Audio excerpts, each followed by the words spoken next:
Introducing Shaka Fattah, president of Fattah Neuroscience Global Advisors. Fattah was elected and served for more than 20 years in the U.S. Congress. In Congress, Fattah, with the help of President Obama, successfully created the largest brain science effort in the nation's history, the BRAIN Initiative. Now, as a private citizen, Fattah has founded and is personally leading a professional consulting firm. The firm is focused on brain science and brain health. This new firm, Fattah Neuroscience, is designed as a catalyst in uplifting brain research. Thank you to Shaka Fattah for not just the great introduction, but more importantly, your leadership, especially on the issues of brain research that have the potential to change so many lives.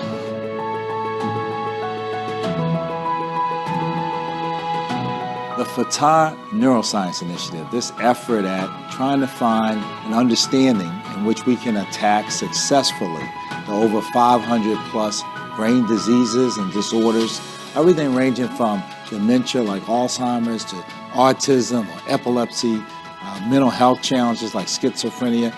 We have some 500 of these diseases, and the truth is that we don't have any effective treatments for any of them. And now we have moved to internationalize this effort. I've traveled to Europe and to Israel. I've been interacting with people from Japan and from France and other countries to figure out how we can work together with other governments who are interested in mapping the human brain and solving some of these challenges. Honorable Shaka Fattah, and I want to thank you for all what you're doing in the Congress and elsewhere in order to boost up the relations between the EU and the United States in research and innovation in many fields, and in particular in the field of neuroscience. Shaka Fattah is about the political science of neuroscience. In other words, how do we bring all this science together? Every time I go anywhere, I find out that Congressman Fattah has just been there. Stanford, MIT, you name it. And every neuroscience lab you seem to have. I suspect you'll get an honorary PhD here pretty soon in neuroscience.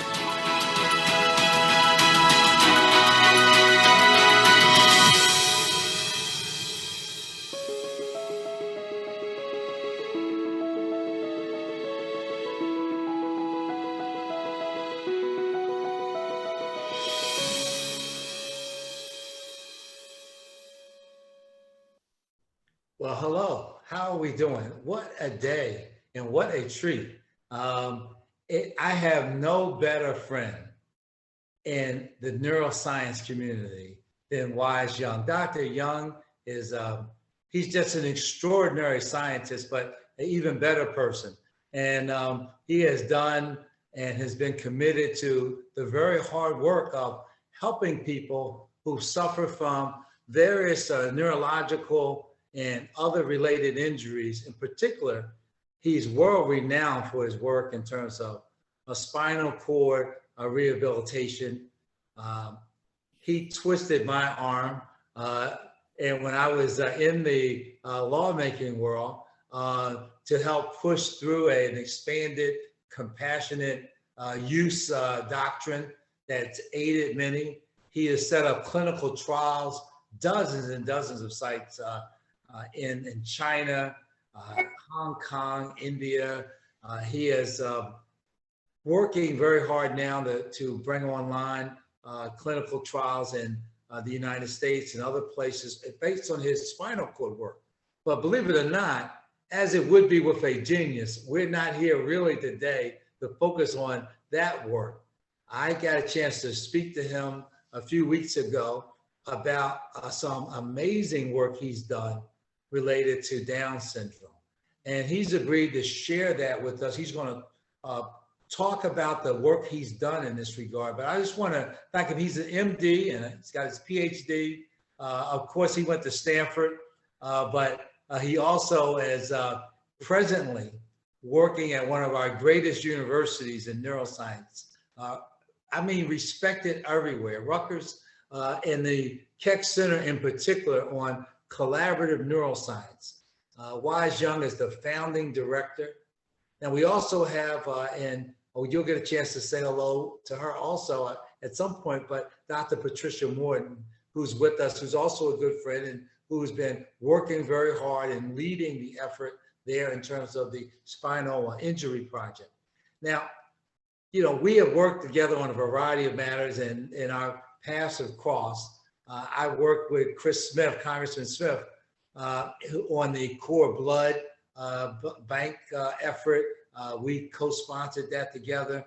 And that work has been inextricably intertwined with the work of Dr. Young.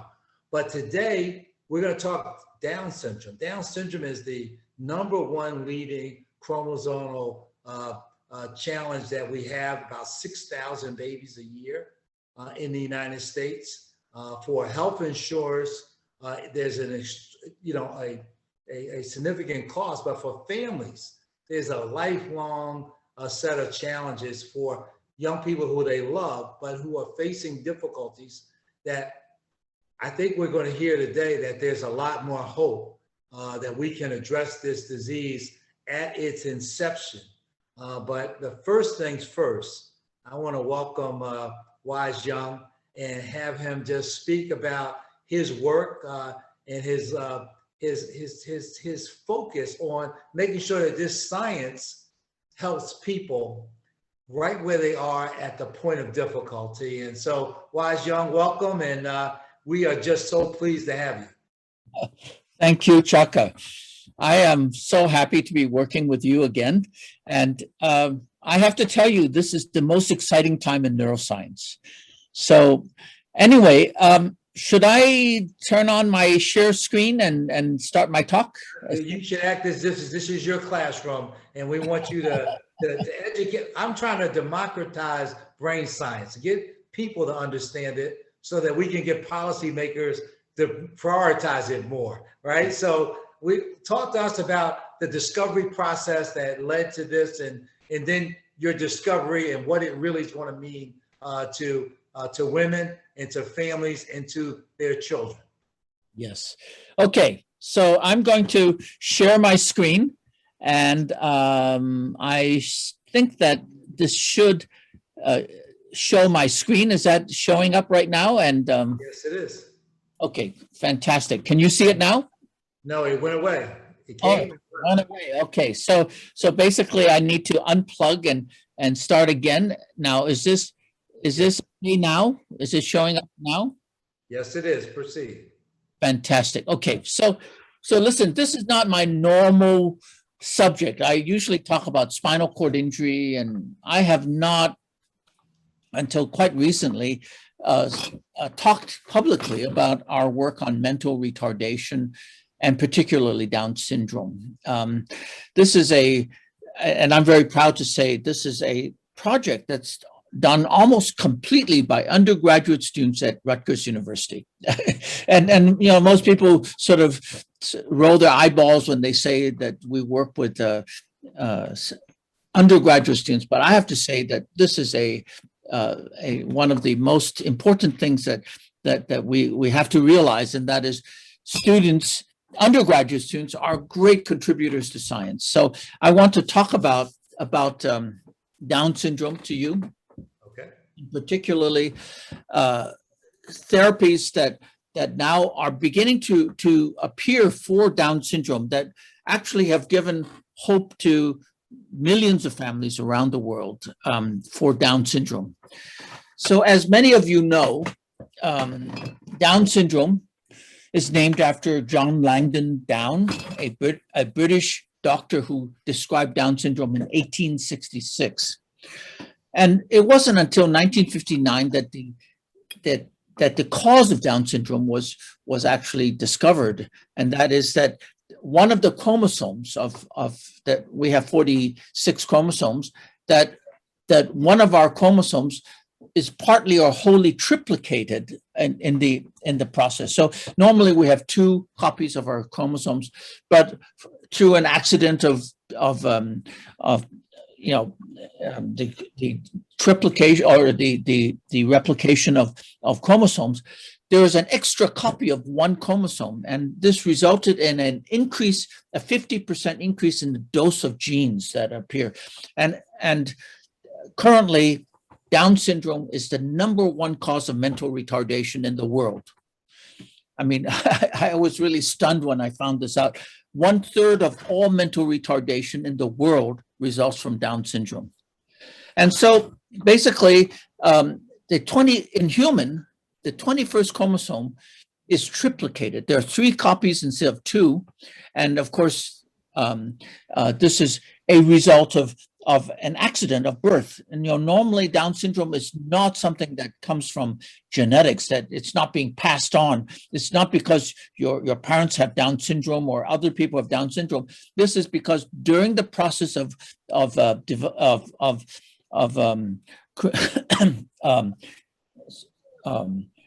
fertilization and so on forth, the 21st chromosome fails to separate from the 21st chromosome fails to separate. And so instead of having 2 copies, we have 3 copies, and this is what caused the problem.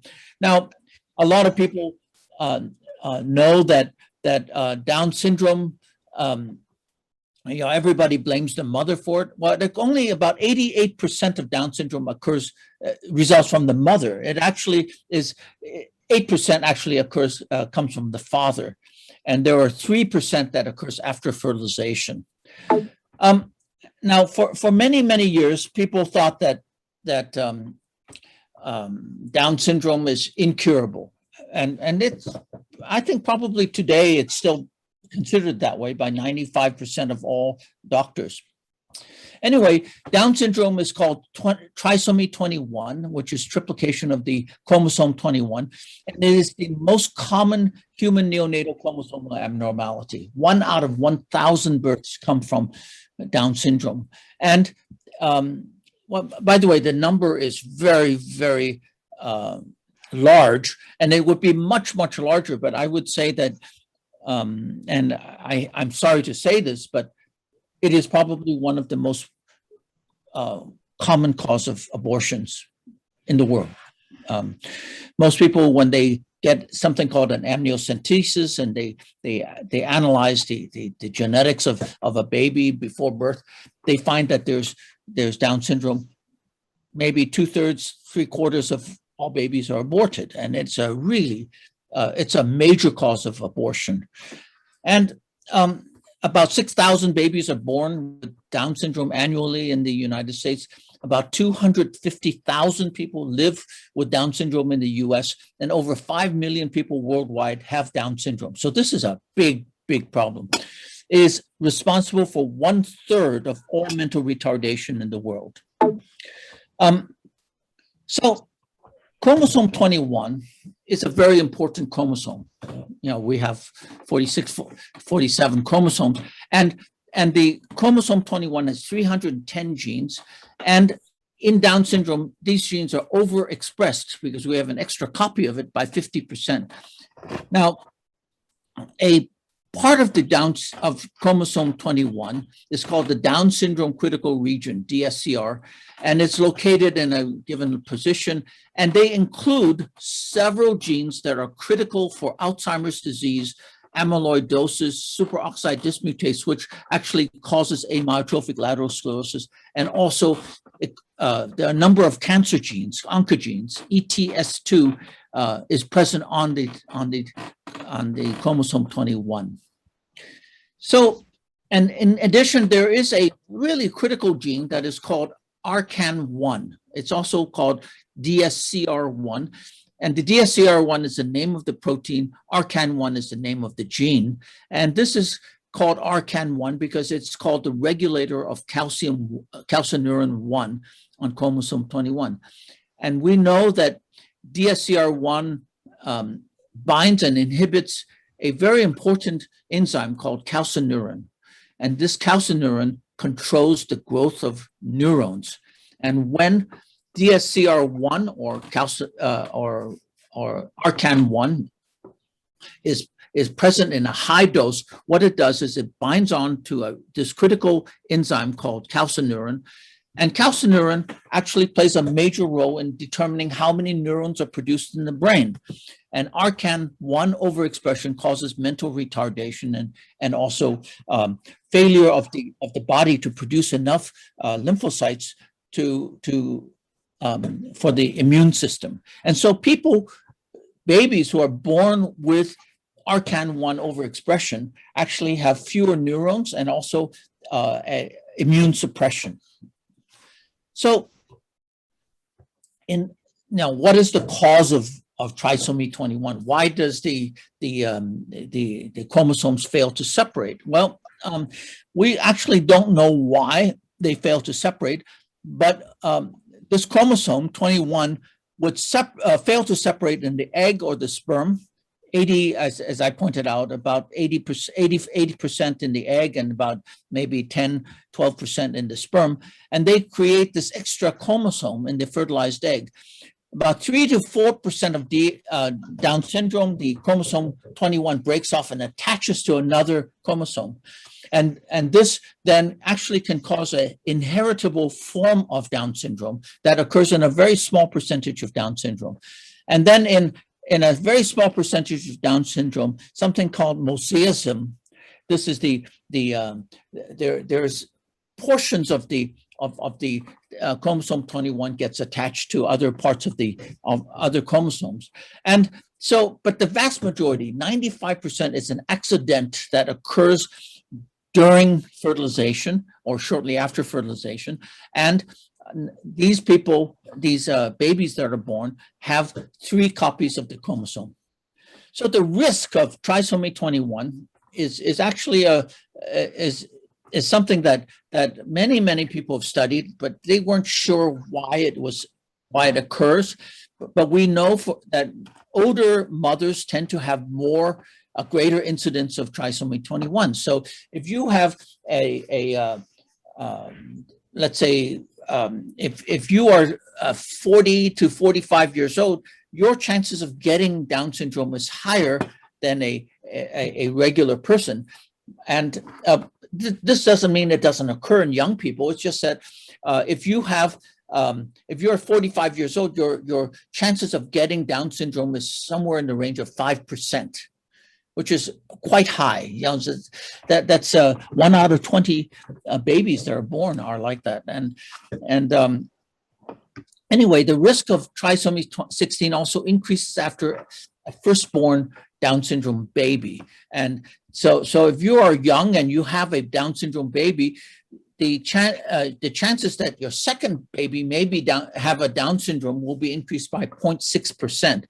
And that risk is much lower if the mother is less than 30 years old. It's very, very, very interesting, some of this data. Anyway, and at age 45, the incidence of Down syndrome is between 4 to 5%, and it's less than 1% in young maternal ages.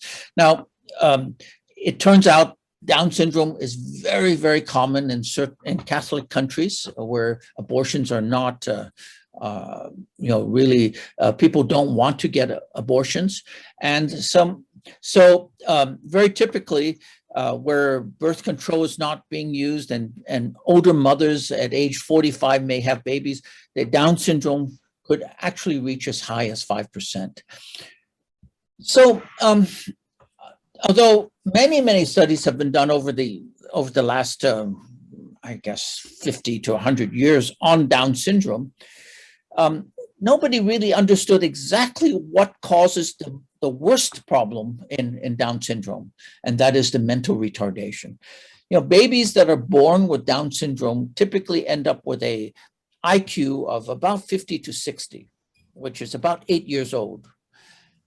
And I mean, it's a terrible thing to not be able to grow to your full potential. And one of the major causes of Down syndrome comes from this gene called ARCAN1. Now, the gene is called ARCAN1.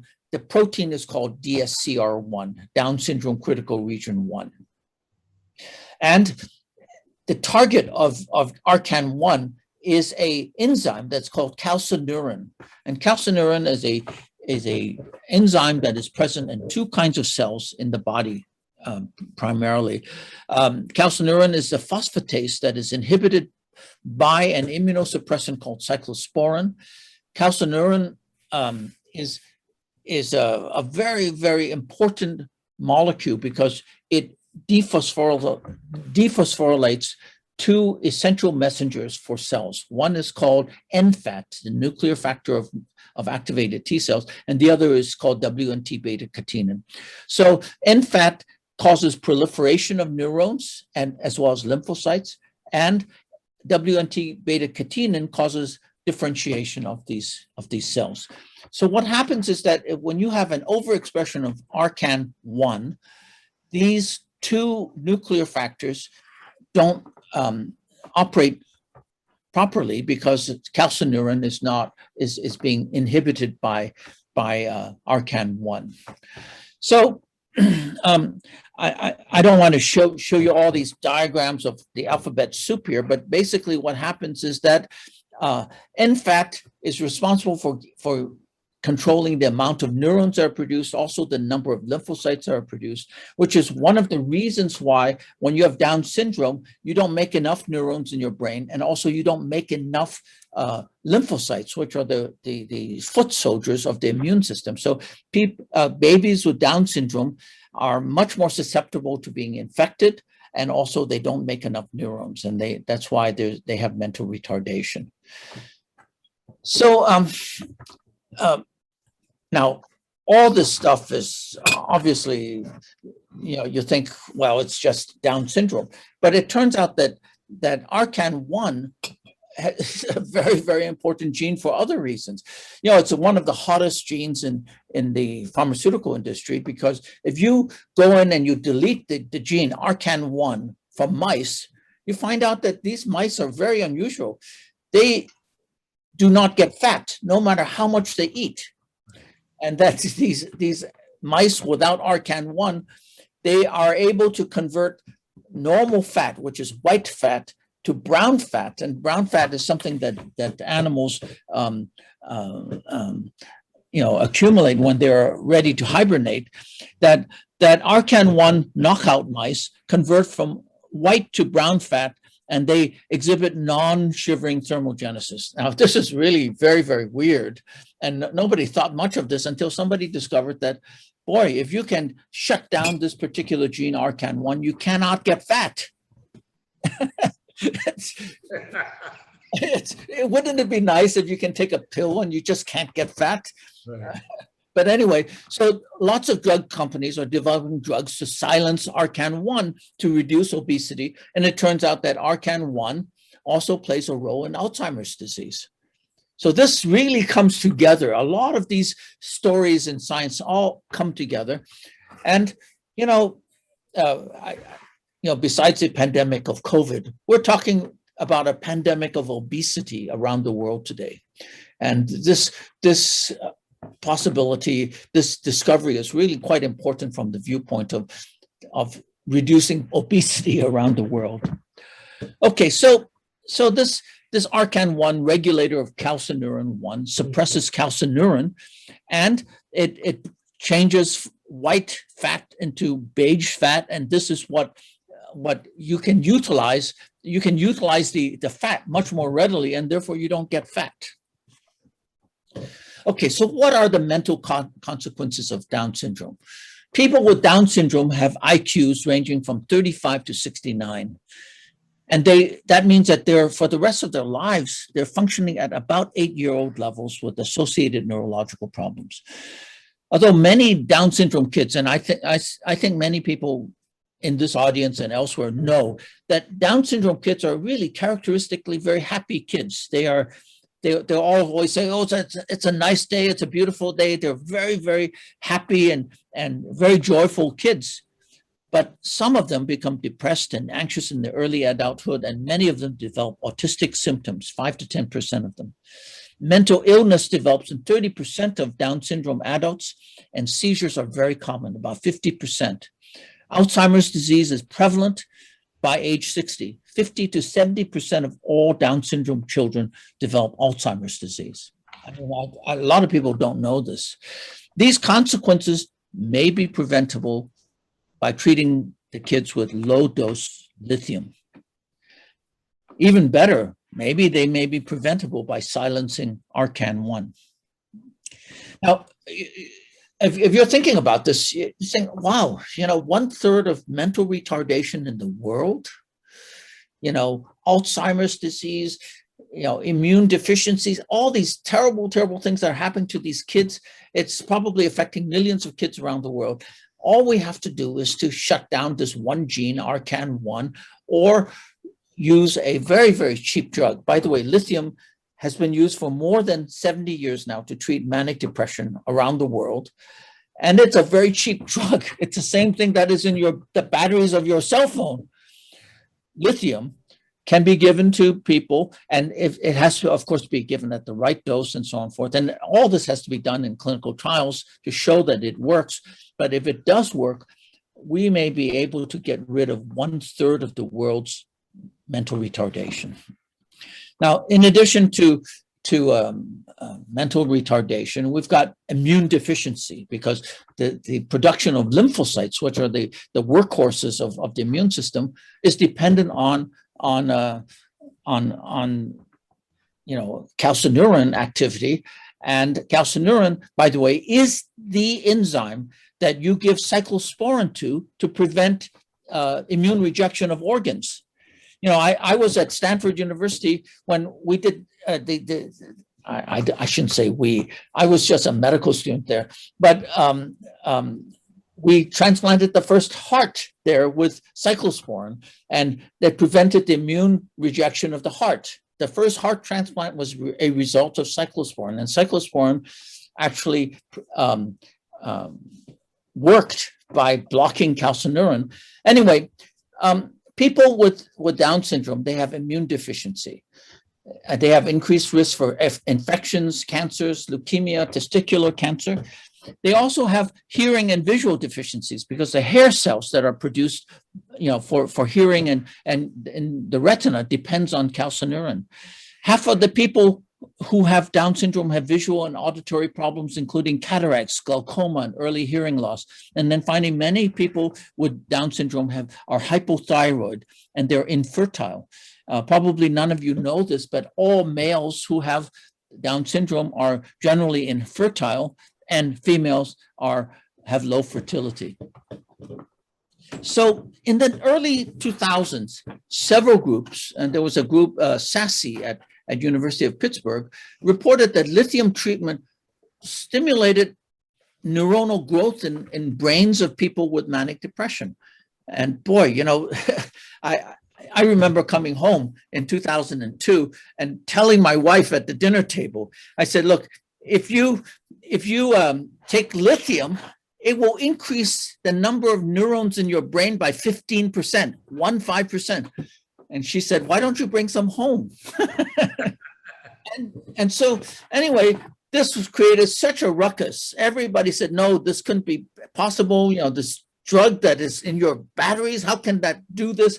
Well, it turns out that in between 2003 and 2008, a scientist by the name of Kempton did a meta-analysis of 98 MRI studies of the brain of people who had manic depression, and confirmed that lithium increased the gray matter volumes of their brains by 15% with a p-value of 0.0004. 0.004. I mean, and that's what my wife said. Look, I need some new additional gray matter. Why don't you bring some lithium back home? So the consequences of these gray matter increases are not well understood. I mean, I don't think we're making all these manic depressive people geniuses, but anyway, I was intrigued by these results, and so we started in 2003 to study lithium effects on the brain. And this is way out of my usual territory of lithium for, spinal cord injury therapies. Anyway, I published a paper in 2007, which actually detailed out all the mechanisms by which lithium had these effects on the brain, and actually produced an increase in the number of neurons in adult brains. This is really quite a, it took me a long time to write this paper, but basically there is an enzyme called GSK3 beta. This is glycogen synthetase kinase 3 beta, and lithium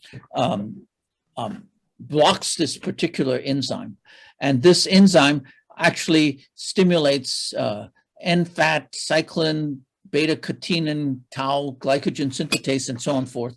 And it actually stimulates the creation of neurotrophin cell cycle and neurogenesis. And then finally, we were actually quite worried about this when we first looked at this, because it looks as if lithium might cause cancer. And we couldn't understand why it doesn't cause cancer. 30 million people around the world take lithium every day for manic depression, and yet we have not heard of cancer, taking over a large population of the world. And so what we discovered in about 2007, 2008, we found out that what lithium does is it blocks a receptor system called JAK-STAT3. And that's here. And what we found out, lithium, which was these yellow dots, yellow balls here, that lithium actually inhibits JAK-STAT3, which prevents cancers from forming. And this is one of the reasons why lithium has this double effect, one of which is preventing cancer, the other of which is stimulating neurons to grow. And so we went and published some of these results. And we also found out that lithium suppresses ARCAN1, and then lithium also suppresses a very interesting gene that I had never heard of. And this was in 2007. We found out that lithium suppresses a gene called SEZ6. SEZ6 is a very interesting gene. When it is mutated and it's overexpressing, and by the way, it's one of the reasons why Down syndrome children have a high incidence of seizures, epileptic seizures. Well, what we found out was that lithium actually prevents this terrible condition where this is a familial condition where SEZ6 is overexpressed, and these kids frequently have up to 100 seizures per day. And these kids are terrible. They're having seizures all the time, and it's a terrible condition. And this is something that people have taken very, very, in my opinion, extreme measures to treat. They would remove half of the brain of children to prevent these seizures from happening. Anyway, it turns out that lithium suppresses this particular gene and would prevent the seizure from expressing.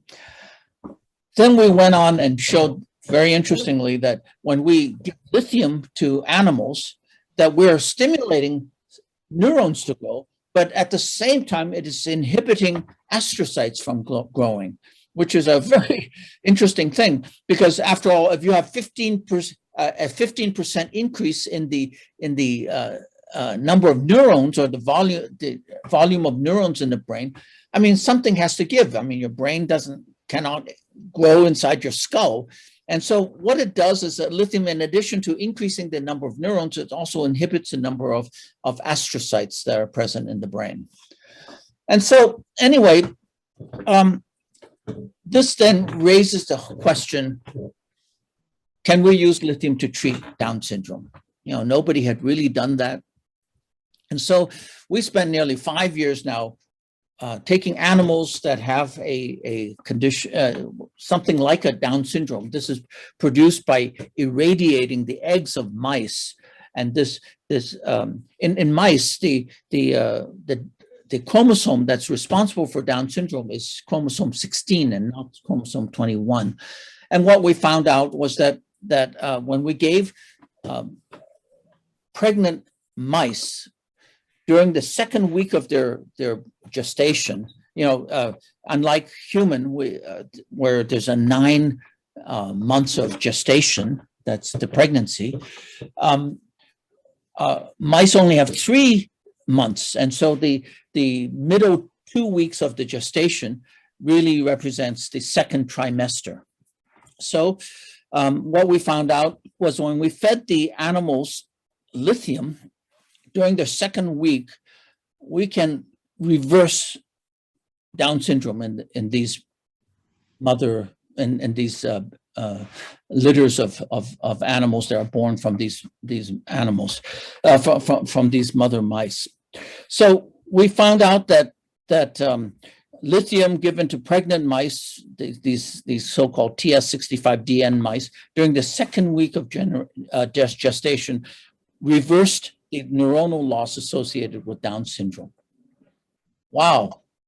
And of course, I immediately went and looked, and it turns out that the FDA allows, in fact, has approved the use of lithium to treat mothers with manic depression during pregnancy, because the risk of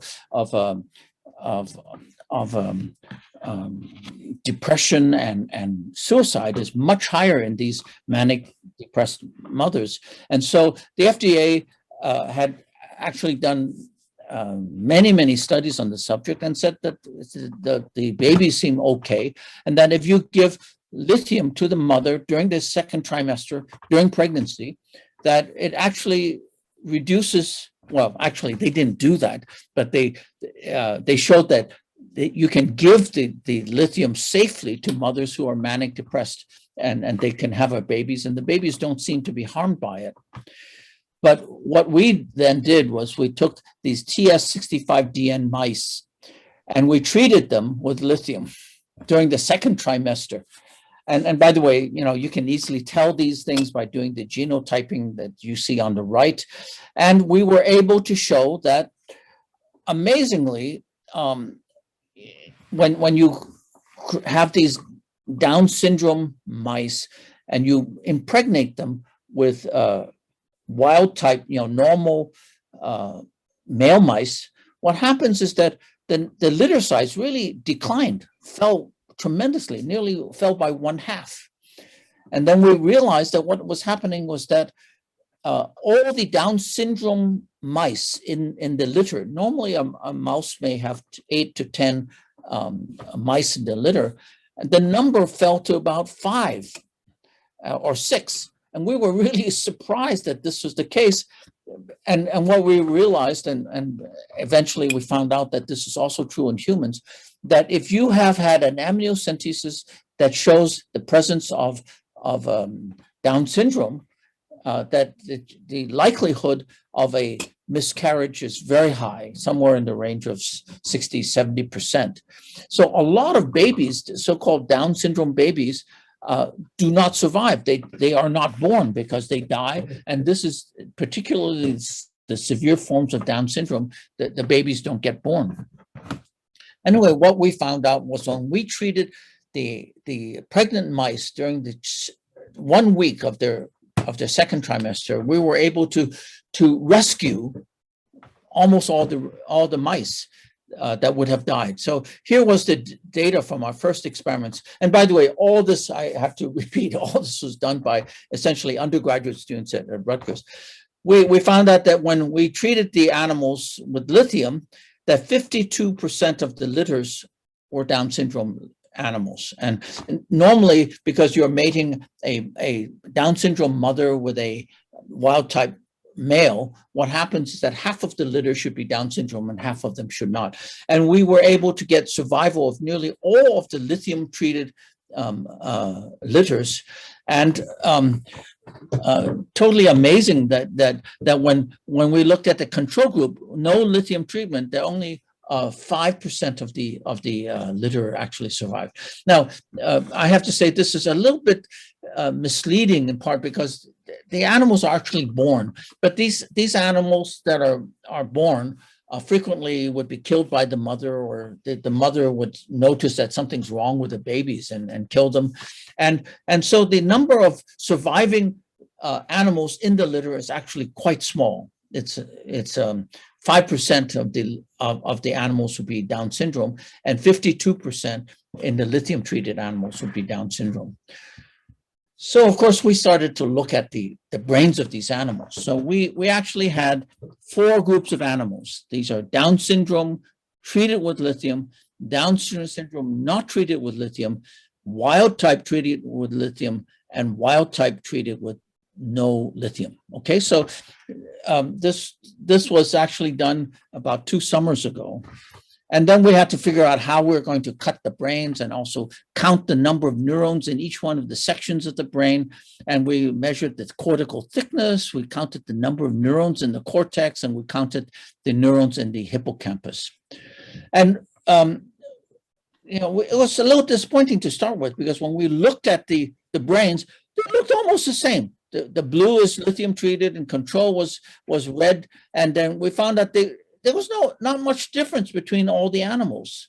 There was not much difference in the number in the volumes of the brains, or the max area of the brains and so on and forth. And we thought, well, maybe there's not that much difference between the animals. But then when we counted the number of neurons, the results were stunning. So basically, here we have lithium treated, control treated, that's blue and red. And this is the wild type and the Down syndrome. And what we saw was that, wow, the lithium animals had much more neurons in their brain than the control that's non-lithium treated. And this was true both in the Down syndrome and the wild type. Wow. By the way, I have to tell you, one of the reasons why I haven't gone to clinical trial with this yet is because you know what will happen if this hits the New York Times? Every mother says, I want my baby to be more intelligent. I want to take some lithium. That's really scary. So this is the frontal cortex. Look at the blue and red, blue and red. Look at this parietal cortex, blue and red. I mean, enormous difference. Then in other words, you give during the second trimester lithium to the mother mice, you get a huge difference in the number of neurons in the brains. And this is the frontal, parietal, and occipital cortex. This is the hippocampus. And this is what the action is. Yes. Huge. Yes. I don't want this to hit the New York Times until we really confirmed that this is true, right? So what are the implications for Down syndrome? First of all, I think what we've shown is that lithium reverses neuronal loss in the brains of Down syndrome mice and increased the survival of Down syndrome mouse pups from 5% to 52%, close to expected norms. This finding suggests that a course of lithium in the second trimester may reverse other deficiencies of Down syndrome. And by the way, we're now working very hard now to demonstrate that it's also reversing the immune suppression that we know occurs in Down syndrome. And then finally, the observation that lithium treatment markedly increased neuronal counts in wild type mice, these are not mice with Down syndrome, raises the question whether lithium given during pregnancy will increase intelligence. Ding, ding. It's scary. Young, this is amazing. And so look, many other groups have now reported all sorts of effects of lithium. So of course, as everybody knows, it is the reference therapy for manic depression.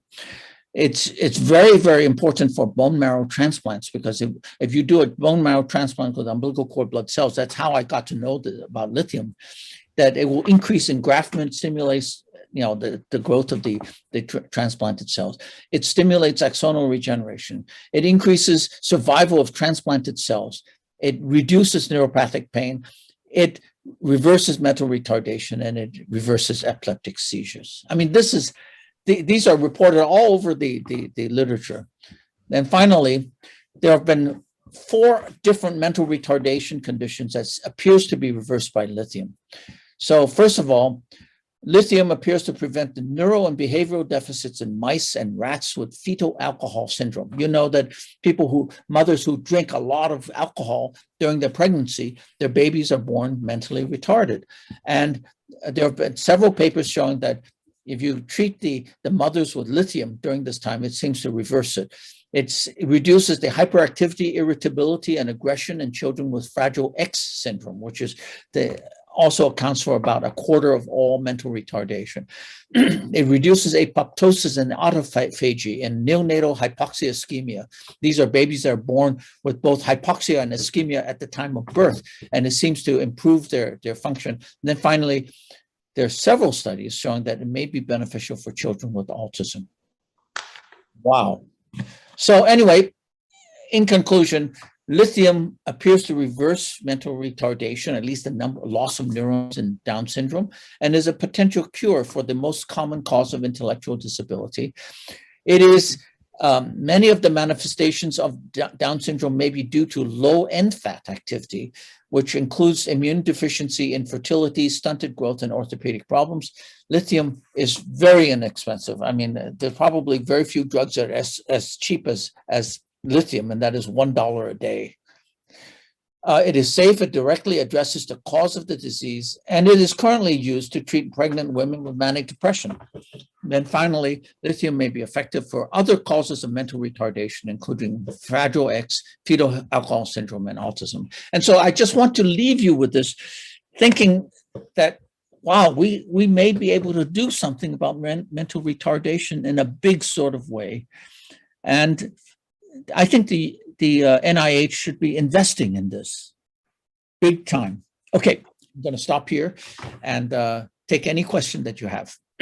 Well, thank you, Doctor. And if you could unshare your screen, and let me thank you for the hard work that you have done and your team.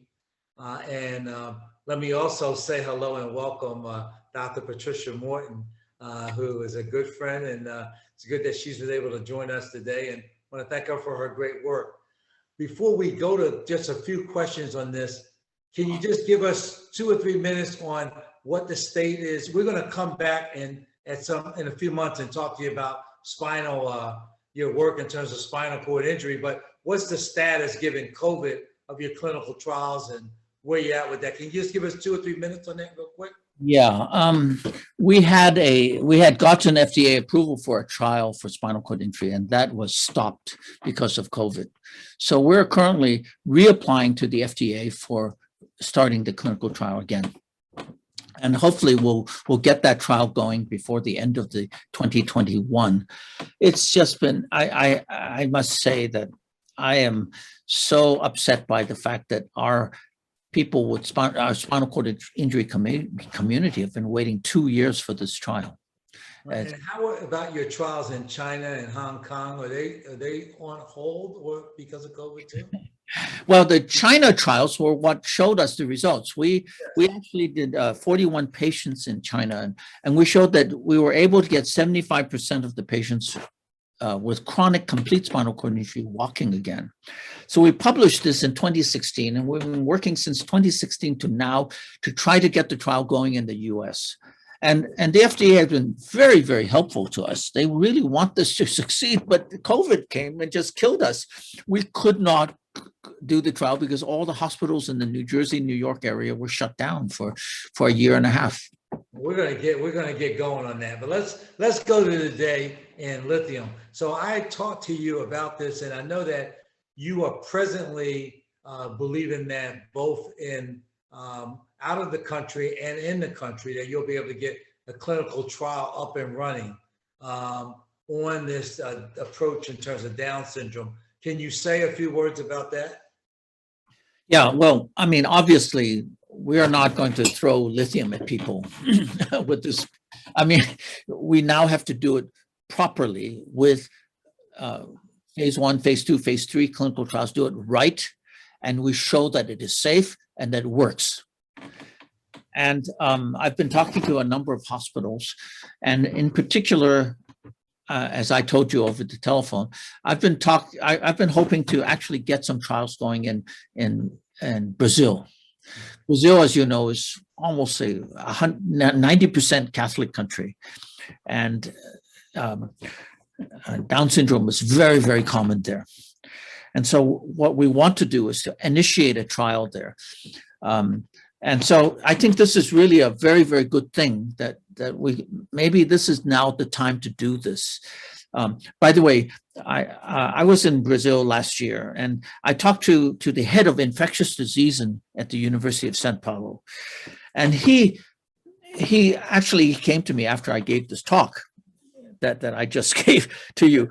And he says, listen, you know, we have Zika virus here. We've got the worst pandemic of Zika virus in Brazil. He says, maybe we could use lithium to treat these babies with Zika, mothers who have gotten virus. And it's a veil of tears because once you've been infected, the likelihood that your baby might have microcephaly is very high. Yes. And so I remember that, and I've been thinking about that for some time. And I was thinking, wow, wouldn't it be nice if we could actually, with this relatively cheap, and to do it properly, to do a study properly so we can tell that, make sure it's safe and it's effective, that we could treat these babies while they're still in their mothers and prevent all the problems that result. Well, I won't say anything about what the target location might be here in the U.S. until you are ready to talk about that. But I'm, of course, as I mentioned to you, just excited about the clinical trial effort in terms of the lithium and in terms of getting NIH more engaged. I think that we're going to work very hard to get that done, and I have every reason to believe that we can be successful. The other thing we need to do is to get all of the Down syndrome work in a more coordinated location in the federal government, so that rather than have it spread out, it can be in one place, because this is that we can make real progress here. And the way that we get the public to invest more in this research is we need to show results. And what you've done throughout your life is show results. And here is an instance where COVID may have hurt the spinal cord work, but may have helped a whole generation of young people who could live a full lives because of your work. And as you said, this is a drug that is being used now safely. It's cost next to nothing.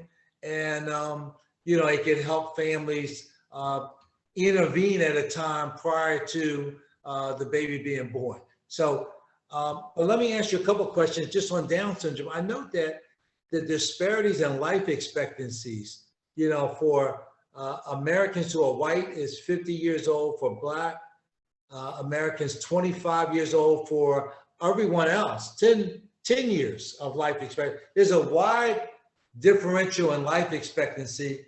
And for those who suffer from this disease, do you have any? I know that you're focused on curing it. Do you have any sense? There doesn't seem to be in the literature any explanation for the differential in life expectancy. I don't know. I mean, I wish I knew, but I can tell you that one of the most frightening possibilities is that people, Black people with Down syndrome are not taken care of in the same way that other people are. A lot of the longevity of Down syndrome children depends on how good the care is. And if you don't have the proper care, I mean, things can, people die. Well, as you pointed out, it makes the Down syndrome itself, just like, for instance, with COVID, it makes people more susceptible, or Absolutely. Leukemia and on and on. So your undergraduate students, I got the Leadership Award for support for undergraduate research. And, undergrads are usually dismissed in terms of significant research efforts. And I think it's wonderful that you have focused on the gifts that these young people have and getting them to do serious scientific research that in the positive result, is going to help, like you said, millions of people worldwide. So tell us a little bit about your work with undergraduate students and why you, as an esteemed, world-renowned neuroscientist, who, you can have all of the postdoctorate students you want, your work with your undergrads. Well, listen, they seek me out and they want to work in the lab. I can tell you that one of the things that I'm so impressed by is the altruism of our undergraduate students. I think we think of undergraduate students as being selfish, very oriented towards getting into medical school, earning a lot of money and so forth. I find exactly the opposite. I find so many students want to do good for people. And I swear to you that many of them, they come into a lab, they say, well, why are we doing all this science? Let's just go take care of people. And then they realize that from the laboratory bench, they can help a lot more people, a lot more. That really science is the way medicine advances and progresses. And by doing good science, they can change the lives of millions of people. So many of them are students. They believe, and I hope it stays with them. They're now in their early 20s, and they still have another 40 or 50 years left to do good for the world through science. And I've been telling all of them, why don't you become an MD, PhD? Do science and medicine at the same time. And this is happening. I'm really happy and very proud of our students. Well, Dr. Morton, would you please join us just for a minute and tell us about, because you've been with Dr. Wise through this, the entirety of this effort that's been decades in the making. And I just would love for you just to say hello to our audience and tell us a little bit about your engagement and your work there. Dr. Morton? Can you unmute? She has to press the unmute button. Well, she. Yes, I can unmute, but I'm not in a position, I'm not where I can put video on. Okay. I really appreciate your acknowledging our undergraduates because many of them are listening in on this talk today. WISE normally has a student seminar at 5 o'clock, at 3 o'clock on Friday. So we just shifted them here for the occasion. Okay. I also want to express my appreciation to Chaka Fattah for his support of the expanded compassionate use. I was joking with him before this meeting that Wise and I always talk about, we took a 4-hour train ride to Washington, 4 hours back. We were fortunate enough to get 10 minutes with him. And in that 10 minutes, he accomplished more than meetings that have taken hours. We explained compassionate use. He looked at the aide who was in the office and said, let's do it. And it was done. So forever grateful, and our whole community is very grateful. Well, thank you, Dr. Morton. We're grateful for your work. Well, let me say that, we're supposed to wrap up in an hour, so I don't want to belabor the point. I want to thank you, Wise Young, for your work. And I was out visiting Stanford, and I got a chance to visit with Dr. Newsom, and I'll never forget what he said. He said, in terms of the human brain, we have at least 3 gigantic challenges. One is we don't have a consensus operational theory about how the brain works. 2 is we don't have a physical understanding of the layout of the brain and all of the roads and bridges and alleys and connections, just the physical layout of it, a kind of a Google map, if you would. And even if we had one and we could look down on it and we would see these things moving, we don't know what all the movements are. We don't know what all the electrical and chemical trillions of interactions between tens of billions of neurons. We just don't understand enough yet about it.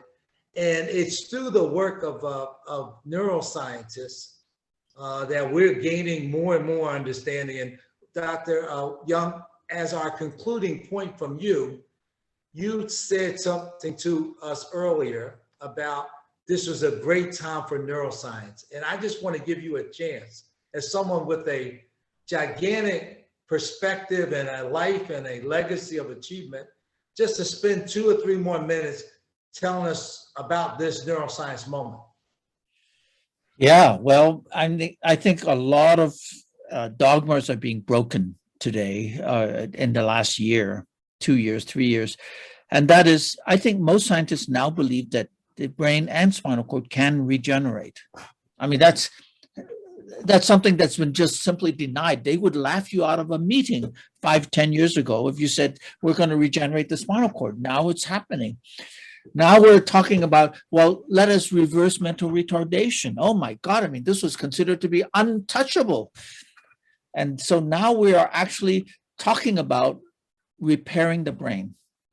restoring function and doing something to restore the lives of people that people used to throw away. And so I'm hoping that, you know, we may not be completely right. Some of it may be more difficult, that the implementation is not always going to be very easy. And but we have to work hard on it. We have to work hard on it. We have to develop a generation of doctors and scientists who believe that these things can be done. And that's what we're going to do, I hope.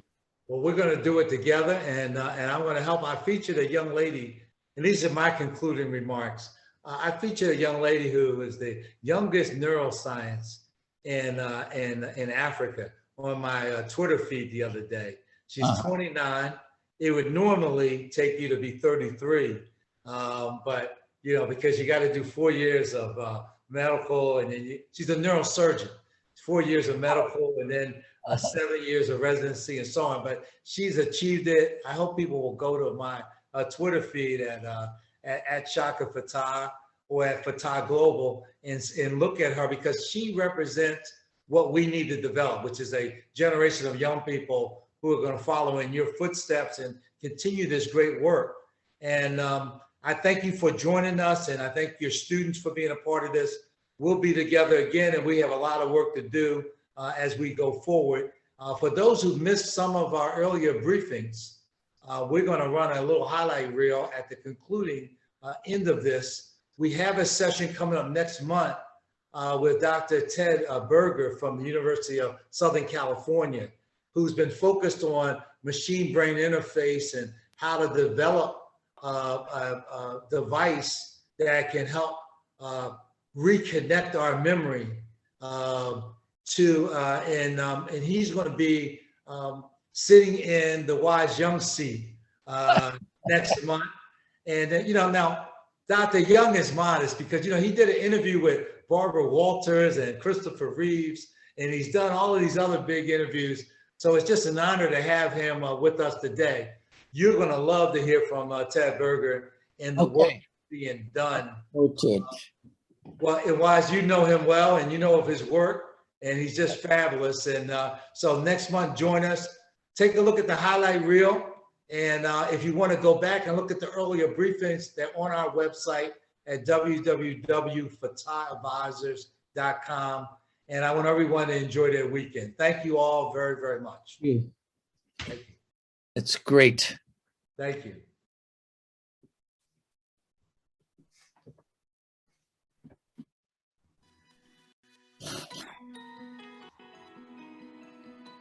First, I want to thank former Congressman Chaka Fattah for inviting me to speak.